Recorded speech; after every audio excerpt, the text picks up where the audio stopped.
Hello, today is Friday, October 31st. Happy Halloween. Welcome to episode 521 of Fault Lines, the National Security Institute's podcast that gets you quickly up to speed 3 times a week on the national security and foreign policy debate shaking up America. I'm NSI Advisory Board member Lester Munson. I'm joined today by Deputy Executive Director Martha Miller, Senior Fellow Morgan Vigna, and Fellow Jessica Jones. Folks, it's Halloween. We're talking about a scary topic. For real, it is the possible takeover of an entire country by an Al-Qaeda affiliate. We are, of course, speaking of the North African country of Mali, which, for those of you who have been tracking African affairs for the past several decades, like some of us on this podcast, know has been on a roller coaster of different kinds of governments, from democracy to military governments, transitions from one to the other, several coups, a variety of different foreign policy choices. Mali is a former French colony. It had pretty good links to the West, including to the United States a couple decades ago. Now it has embraced Russia, has a military government that embraces Russia, has tried to work with Russia on governance and security. It is not going well. There has always been a division in Mali between the north, which is basically the Sahara, and the south, which is the Sahel. Two very different regions, two very different people live in each region. Al-Qaeda has gotten a foothold in the Saharan part of Mali through one of its affiliates. A few years ago, this region was called Azawad and tried to break away and become an independent country. Now that terrorist group is encroaching on the capital of Bamako, which is more in the Sahelian region of Mali. And we could be looking at an Al-Qaeda affiliate taking over the whole country. There's part of this involves the terrorists stopping fuel imports from coming into the country. So there's been a real crisis on that front. Things are very shaky. Americans have been advised to leave the country by the State Department. So things are very serious. Martha Miller, I want to go to you first and talk about, if you will, the importance of this. Have we seen anything like this before? How is the U.S. government likely to react? Look, Al-Qaeda has obviously been a problem for decades. I think there were many people who felt like we had the Al-Qaeda problem behind us many years ago. I think what is scary and spooky about this, since today is Halloween, what is very concerning about this is that this is not just a terrorist network hiding in the desert. This is potentially a terrorist network becoming a state actor. That turns it into a very different, situation where they end up with state resources and the like. And I think what's interesting here too is many of our allies, and including the United States, left. We had a footprint in Mali just a few years ago. But our European partners started to leave in 2022, and then we did as well. So it just left things wide open for not just Al-Qaeda, but also for Russia's what used to be called the Wagner Group, is now Afrika Korps.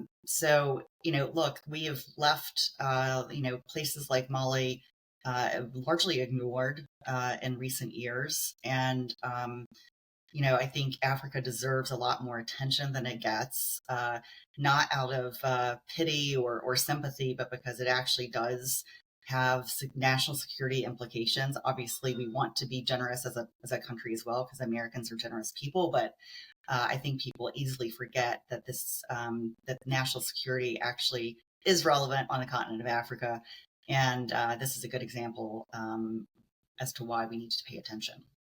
Jones, Al-Qaeda hasn't taken over a country since earlier this year, when an Al-Qaeda affiliate took over Syria.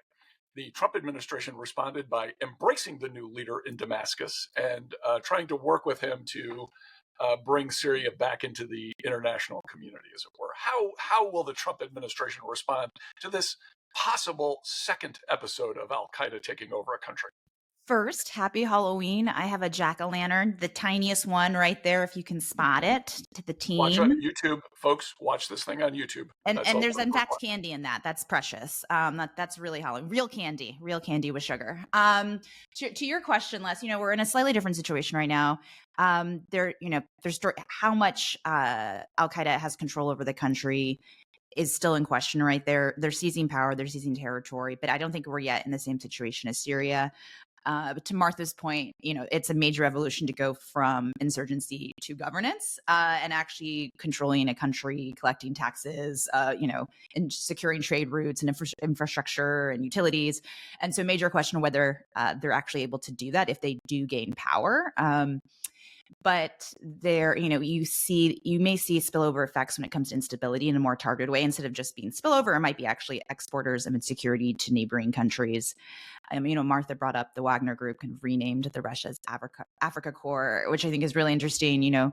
When France left, they did a pay for higher security with Russia, is not turning out so well, as you can see, because we see the instability and we see the increased control of Al Qaeda. And I think the same question in geopolitics, if we look in, China has a bunch of infrastructure and mining interests in both Mali and in the Sahel. Of course, Belt and Road initiatives across Africa. They're mainly kind of a non-interventionist partner. So if some of their infrastructure and economic interests become really threatened, I wonder if they actually need to become, move from passive to more active. It's something we haven't seen. And to what the Trump administration is going to do, I feel like their dance card is already really full. I tried to, when we decided we were talking about this topic, do more research, look into the news, see what folks are talking about. And there's very little on the story. As important as it is really hard to find media outlets here in the U.S. talking about this topic. And so if I'm not sure that's an indication of what the Trump administration's priorities are, but if it's a little bit of that, I don't think we're going to hear much from them anytime soon. Morgan Vina, if this Al Qaeda affiliate takes over in Bamako and becomes the government of Mali, we will technically be at war with them. Because under the 9/11 AUMF, which passed Congress 24 years ago, the U.S. is at war with the people who carried out the 9/11 attacks and all affiliated organizations, which would count these folks in Mali. So if you were a policymaker in the Trump administration, I know a totally hypothetical question, would you launch war against Bamako, or would you try to negotiate with this group and see if there's someone who could become a partner of the United States? Oh, Les, that's such a loaded question. Thank you very much. First, though, really good topic. I'm glad you picked it today. Look, since 2011, Mali has really been the epicenter of conflict and instability. It was once touted as a democracy, right? And I think, though, that things have only continued to deteriorate. We've seen this sort of slow burn, particularly in 2020 with the military coup and the junta coming in. The Biden administration certainly did nothing to improve relations or to try to insert more U.S. influence into the region. And as a result, of course, we've seen Russia really flex, particularly with Wagner, but frankly with mixed results, right? So I would note that this Al Qaeda affiliate JNIM or Jamaat Nusrat is not the only terrorist group operating in Mali. You've also got ISIS, which is very brutal, has carried out many civilian massacres. While JNIM is also pretty brutal, they've got more of a government-centric focus, and so we are seeing this sort of slow creep to Bamako. To pick up on one of Jess's points, I don't think we're going to see, Bamako being overtaken overnight. I think Bamako is a capital city. It is, quite large. The center of government is it's not necessarily a rinky-dink rundown town, and so I think it will take some time for this terrorist group to actually make headway into the city. But with that said, if there's nothing stopping it, then I think we'll actually see them make progress. With that said, Les, before I actually answer your question here, I want to actually highlight why this is important in a regional context, and that is we're actually seeing a rise of extremist groups and terrorist groups throughout West Africa and the Sahel, everywhere from Burkina Faso to really well-established West African states like Cote d'Ivoire and Ghana. We're seeing these pockets really sort of expand, and so.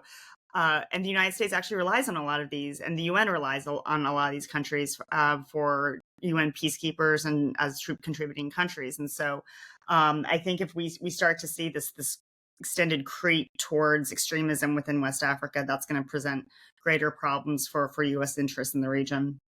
To your question, yeah, technically, yes. I mean, what you pointed out, Les, is yes, you're absolutely correct. I don't know if you want me to say that on. That's all he wanted. And reaffirm that publicly on Fault Lines. Well done, Morgan. Excellent analysis. But I think the question here is that, like, what's the U.S. going to do about it? Like, ultimately, yes, you're correct. Well done, Les. What are we going to do about it? And technically, that is my question to you, Morgan. What should we do? we should ask that. So to the heart of your question, though, is that, look, we don't actually have a lot of U.S. Africa leadership within the administration. I mean, we've got we've got some great political folks within the Africa Bureau, but we don't actually have a confirmed assistant secretary yet. That's a problem. And so I think first comes first, we need to sort of like look at, in-house, like, what are the capabilities that we have? Look at our Africa policy. Where does this rack and stack in the order of U.S. national security interests? My fear is that it doesn't rank that high, and as a result, we do nothing. But I think ultimately we need to get our internal house in order. I'm sure, our embassy they're very busy evacuating non-emergency personnel. And that, of course, is the top priority. But largely speaking, what are the policy implications here? And I think we need to sort of move those higher on the list because of these broader implications for the region. Yeah. Okay. So I'll just kind of reframe a little bit and say, back during the Clinton administration, back in the 90s, Mali was being hailed as this wonderful democratic example. Change in Africa. The then Assistant Secretary of State for African Affairs, the great Susan Rice, wanted to launch a special aid program for countries like Mali that involved this crazy idea of downloading school curricula from the internet, and that was gonna help lock in democracy and good governance in Mali. It turns out that didn't work, at least not as we expected. I think a lot of humility is required here. We don't necessarily, our analysis has been pretty bad on this situation for a long time. Our approaches have been not necessarily addressing the real issues in those countries. I think we do a bad job of listening to the folks who live there and when they talk about the things that they actually care about, and we try to fit them in our little categories. It is very possible that a new group, if it takes over in Bamako, would be someone we could plausibly work with. This is maybe going on in Syria right now. I would not rule that out. It is also possible they're really bad dudes, and we should, maybe think about a way to get them out of power. But I think us being a little more humble in our assumptions about, particularly in the African context, particularly in West Africa, where a lot of our assumptions just have been wrong over the last couple decades. We should be thinking more outside the box. Okay, that's a wrap. Thanks always to Kelly Crowley, Taylor Lane, Claude Jennings, and the NSI staff for their help in producing today's episode. Join us on Monday, November 3rd, for another episode of Fault Lines, the National Security Institute's podcast that gets you smart fast on the national security and foreign policy debates shaking up America. We're on YouTube. Check out our channel for a video of today's episode with all of us in our Halloween costumes. No, we're not. We're not actually in. Don't tell them that. If you like what you heard or saw, be sure to rate, review, and subscribe.